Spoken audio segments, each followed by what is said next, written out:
The United States Army, it's not for everyone. I'm not here to try to convince you to join the Army. I just want to educate you about the Army, whether it's to help you avoid it or to help you better understand it before going into the Army, or even to help you succeed in the Army. But in today's video, I want to focus on some reasons to tell that the Army probably isn't for you. Maybe you're just not meant to join the Army if you fall into one of these categories. That video starts right now.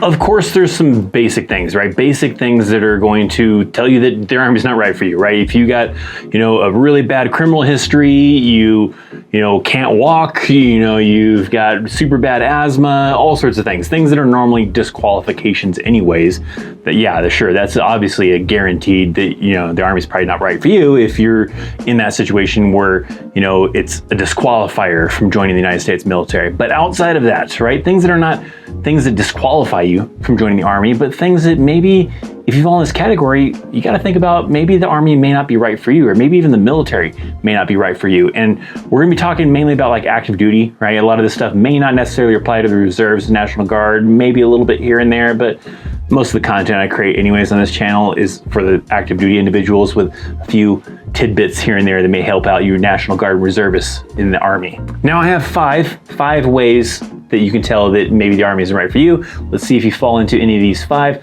The first one, starting off with, maybe you have a problem with authority. If you're that person that watches videos from like basic training of like a drill sergeant yelling at a soldier and you're thinking to yourself, man, I'd punch that dude, right? Probably the Army is probably not for you. Obviously, that's only a short period of time that you have to do in the United States Army, but there's other things, other moments that things are gonna happen where somebody might be kind of yelling at you, maybe not at the extreme level as like a drill sergeant would, but they're nonetheless probably still gonna have people that could potentially be yelling at you. It's not like it is on the civilian side, right? You're working for Walmart, you're working for a corporation, you're working for McDonald's, whatever the case is. If your boss was to yell at you like non-commissioned officers, like first sergeants, yell at soldiers in the Army, they'd be getting written up from HR. That would be a whole HR complaint of like, hey, why are you talking to your employees this way? Why are you yelling at your employees like this? We need to be more professional, that kind of a thing. Not like that in the Army. They're typically professional, I guess, in a way, but it's in a military way, right? You could have your leadership, your NCO, your first sergeant calling you a dumbass, calling you a stupid mother effer, whatever the case is. And if your boss did that at some civilian employment, they're probably gonna get written up from HR. The HR is gonna representative is gonna be having talking to them about their professionalism, all that kind of stuff. But it's acceptable on the Army side. If you're thinking, I ain't dealing with that, there's no way I'm letting someone talk to me that way, you might have a problem with authority, at least to the level of what the military authority would be like.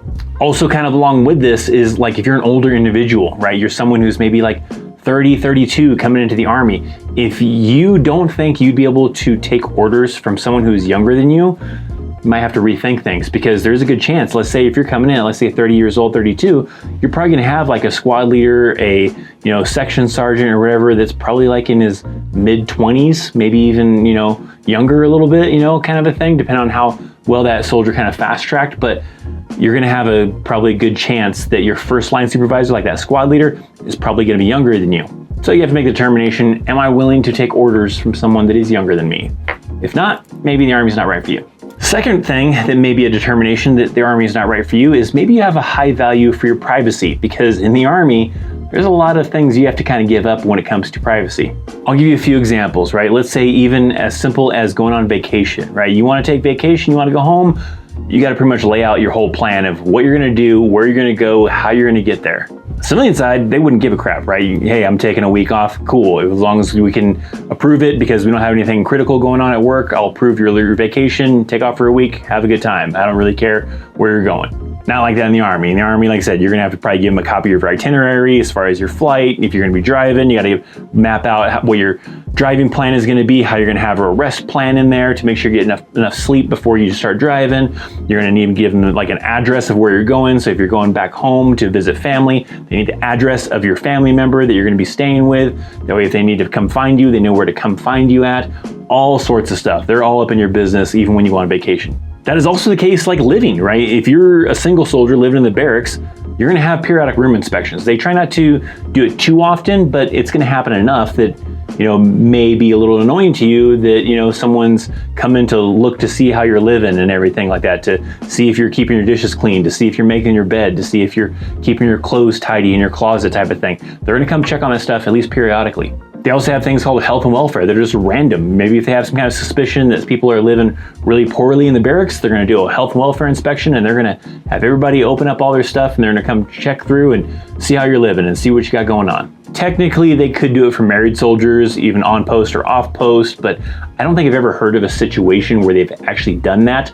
I've heard of situations where they claim that, hey, we're going to do this, or they try to threaten saying, hey, we could do this for married people off post and on post and all that stuff, but I don't think I've actually heard of a case of them actually doing that. So it's usually a big thing for like single soldiers. Even for personal things, right? Let's say on the civilian side, right? You got something going on medically and you want to go see a doctor about it, and it's personal, and you don't want to have to tell your boss about that type of thing. You probably just tell them, hey, I got a doctor's appointment on Thursday. I'm going to take some vacation days. I'm going to take some sick time, whatever you got going on, and to go see the doctor, and I'll be back to work on Friday, whatever the case, right?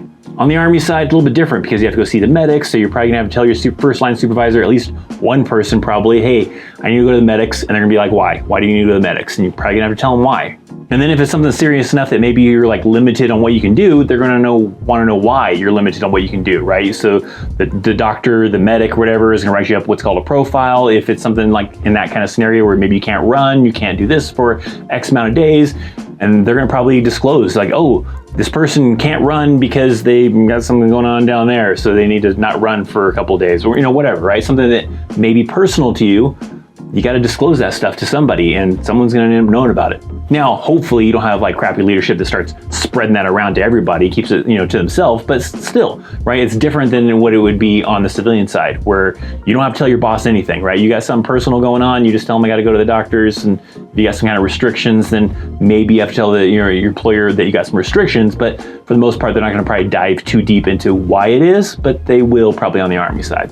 The third one is going to be that maybe you're struggling in life, right? You're like, man, I just maybe need to get my crap together, and maybe joining the Army will get my stuff together. And probably for that, you're gonna have to dive a little bit deeper into why maybe you're struggling, right? If you're struggling and like maybe you're having a hard time keeping a job, you got a lot of problems at work type of thing. Maybe it's things that's you, and you got to take a deep look into yourself as to why am I having a hard time at my job? And the Army may not be the answer to all of your problems and issues and everything like that. You joining the Army may just create new problems. I've seen people kind of in that scenario where they had a hard time, maintaining a job on the civilian side. And maybe it was, something that they're doing, right? They're not very good at showing up on time. They have a problem with maybe leadership or, being disciplined and having authority type of thing. And they think that, oh, I need a little bit of structure in my life. I'm going to go join the Army. Then the big problem they run into is they join the Army and they find out that this was not the answer to my problems, and now I can't quit. I've had people message me like on like Instagram and Facebook and everything like that, where they're like, man, I thought that, the Army was going to be, my turning around type of thing. And I was going to be able to turn my life around by joining the Army. It's horrible. I need to get out. How can I get out of the Army? And they'll be trying to ask me, like, what can I do to get out of the Army? And for the most part, you got to ride that contract out. You can't really get out of your contract unless you got something medically going on with you type of thing. There's no just way to really quit and be like, you know what, this didn't work out. I gave it a year, gave it 2 years, whatever. I know I still got a couple more years left on that contract, but you know what? I'm just going to take off. This is cool, guys. No, it's not going to be cool. You're stuck riding out that contract unless you got something medically going on that you need to leave the Army for that kind of a reason. But people try to think that, oh, I'm just going to go AWOL, then screw it, and then it ends up screwing up their life, or they do other things that try to get themselves kicked out of the Army, which can screw up their future and possibly cause a lot of regrets. So the thing is, like, if you're struggling on the civilian side, you got to take a deep dive into why are you struggling? Is it something self-inflicted? Is it something else? Is the Army really going to be something that's going to give you some kind of direction and correct your problems, or is it just going to create new problems?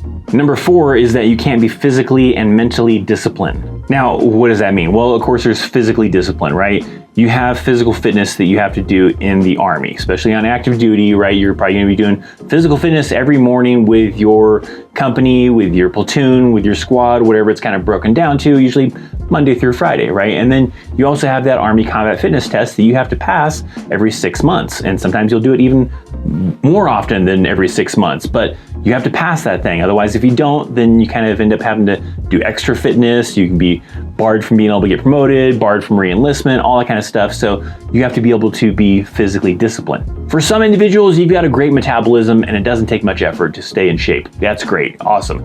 Not everybody's like that, right? I was pretty good to where I had a great metabolism, especially when I was younger and early in the Army, to where it really didn't take much. I was able to stay in decent shape. I wouldn't say I was in amazing shape and I was doing amazing on the fitness test, but I was able to keep up, right? And it didn't take a whole lot of effort. I could just simply do physical fitness in the morning and that was enough for the most part. But there are other individuals where just doing fitness in the morning with your platoon and whatnot isn't enough. You're gonna have to probably do fitness maybe in the evening, maybe on your free time to really build up the muscle groups or things you need to work on because maybe you're not getting enough out of PT in the morning. So you can have that discipline to be able to, try to keep in shape, right? Eat right if you need to, right? I was also in that situation where I could pretty much eat whatever the hell I wanted to and it didn't make a difference when I was younger. But for some people, they don't have that luxury and you have to kind of really limit what you're eating, what you're not eating, and all that kind of thing to stay in good shape, be able to pass that fitness test, be able to meet the weight standards and all that stuff. So you have to be mentally disciplined, physically for that part, but also just mentally for other things as well.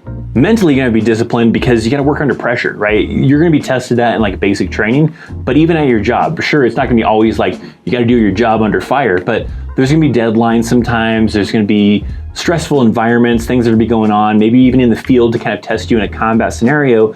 And if you buckle under the pressure, it's going to be a challenge for you to be able to excel, for you to be able to be good at your job because it's difficult for you to concentrate when stressful things are going on and you're trying to do your job. So you got to maintain that discipline physically as well as mentally. But let's move on to the fifth thing that may be a thing to consider that maybe the Army isn't right for you.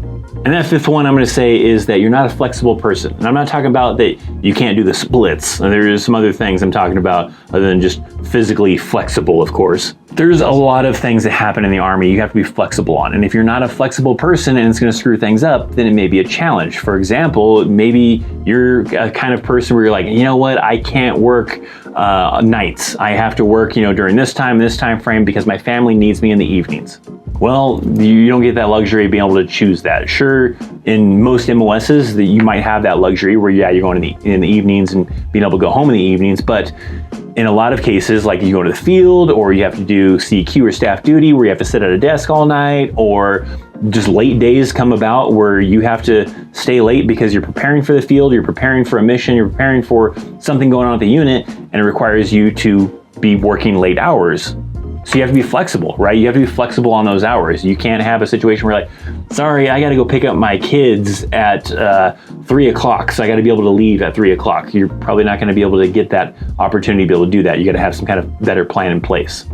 Maybe you're like, I can't work weekends because my wife works on the weekends and then nobody's gonna be able to watch our kid on the weekend type of thing. Nope, you gotta be flexible, especially you go to the field because you're gonna go to the field for maybe like a week, maybe 2 weeks, maybe it's a month, maybe it's a couple of months of field problem. It really depends on what the training is, right? And then if you have like a deployment, you have to take off on a training deployment, you're gonna be away for, 3 months, 6 months, maybe a year, and you're gonna be away from your family. So you have to be really flexible on these things. You can't be a person that's in a situation where I can't work nights, I can't work weekends, I can't work my birthday or whatever, right? You gotta be pretty flexible to be able to work whenever they need you, because especially when you're active duty, they can just call you up, tell you to come into work, and you have to do so, right? You may have a little bit more luxury if you're on reserves and National Guard, like I was mentioning earlier, but a lot of these things that I'm talking about in this video probably doesn't apply to individuals that are considering joining the reserves and the National Guard, because it's a little bit more flexible with that. So I'm not trying to discourage you from joining the Army, right? If you are, set on wanting to join the Army, you just got to take a look at, is any of these things going to affect you? Is it going to make it harder for you, right? If none of these are in your wheelhouse, not something that's going to bug you at all, then great, maybe you'll do fine. Maybe there's other things that are going to bug you, right? Because this isn't the only thing that may be something that makes it difficult for you in the United States Army. And I especially want to hear that from like the veteran viewers out there. Viewers out there that are currently in the Army, maybe you're a veteran and you served X amount of years in the Army. What are some examples that you've seen, right? You've seen some soldiers maybe at your unit that just struggled being in the Army life because maybe the Army life wasn't for them, right? They have a certain characteristic that just really clashes with that Army lifestyle. I want to hear about that down in the comment section down below, so that way viewers watching this video can maybe browse through those comments and maybe get an idea to other things other than what I mentioned here that may make things difficult for them in the Army. If you're good with all that stuff, you're motivated, you want to be in the Army, I still want to hear from you in the comments as well. What do you want to do in the Army? What is it you're looking to do, right? What MOS do you want to do? What's your plan, right? Do you just want to do like maybe 4 years, get out and go to college, or are you a lifer? You want to do 20 plus years, retire, collect that pension, whatever kind of a thing, all those retirement benefits? I want to hear from you guys in the comment section down below. Thanks for hanging out. Thanks for watching. If you enjoyed this video, hit that thumbs up. Check out my links down in the description box down below. I'm Christopher Chaos, and I'll see you next time. See ya. So if you're actually someone who wants to join the United States military, check out this video right here as it talks about the requirements to join in 2024, which probably even applies to 2025 and 2026, unless there's some drastic changes, but go check that video out.